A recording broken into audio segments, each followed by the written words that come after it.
Hey, welcome. Today we're diving into something that is just so incredibly important. We're talking about how to spot the red flags of a toxic partner before any real damage gets done.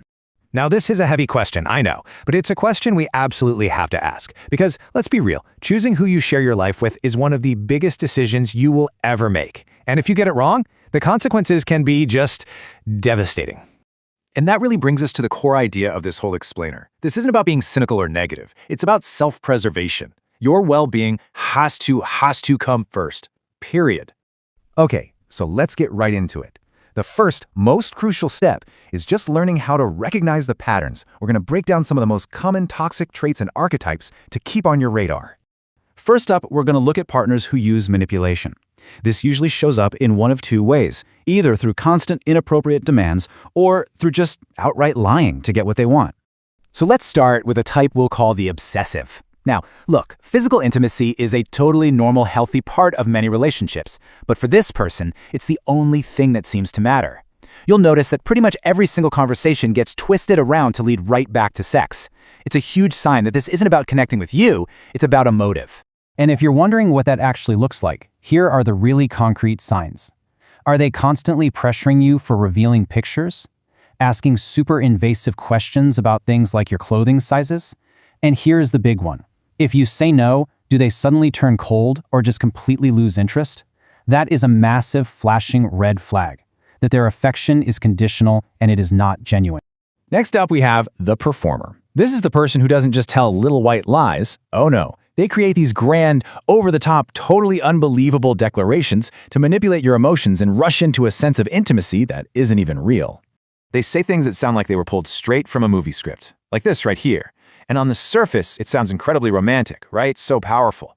But if you just take a second, pause, and really think about what they're saying, does it actually make any sense? Exactly. This is the critical question you need to ask yourself. Someone who can so easily dismiss the most foundational relationships in their life just for a dramatic line is showing you exactly who they are. Real love shouldn't require you to believe in the unbelievable. You know, all this talk about manipulation flows perfectly into our next theme, that really fine but critical line between a partner who genuinely cares for you and one who wants to control you. The line can seem blurry, but believe me, that distinction is absolutely everything.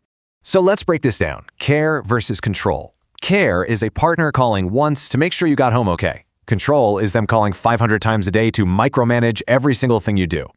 Care is trusting your judgment. Control is demanding to know why you are online at midnight. It really is the difference between being a partner and trying to be your parent.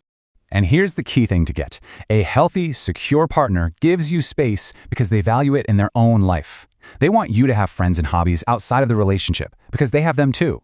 Control is not a sign of deep love, it's a sign of deep insecurity. All right, our final category of red flags is all about a fundamental lack of consideration for you as a person. This is when the relationship stops being about us and revolves entirely around their needs, their wants, and their ego. And these traits, they often come as a package deal. The arrogant partner always imposes their choices on you. The casual partner makes it really clear that to them, you're replaceable.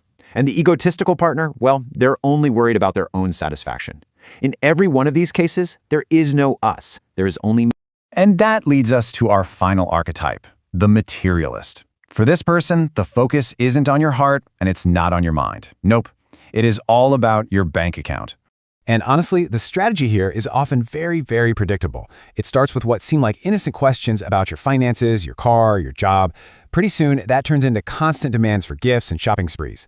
The goal is simple. Get as much as they can until you're no longer useful, and at that point, they just discard you and move on.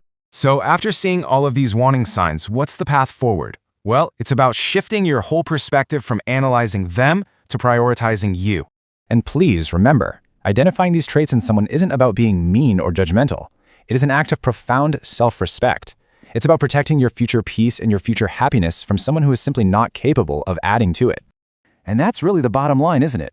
No relationship is worth sacrificing your mental health, your finances, or your future. You are the most valuable asset you will ever have. You have to protect that asset.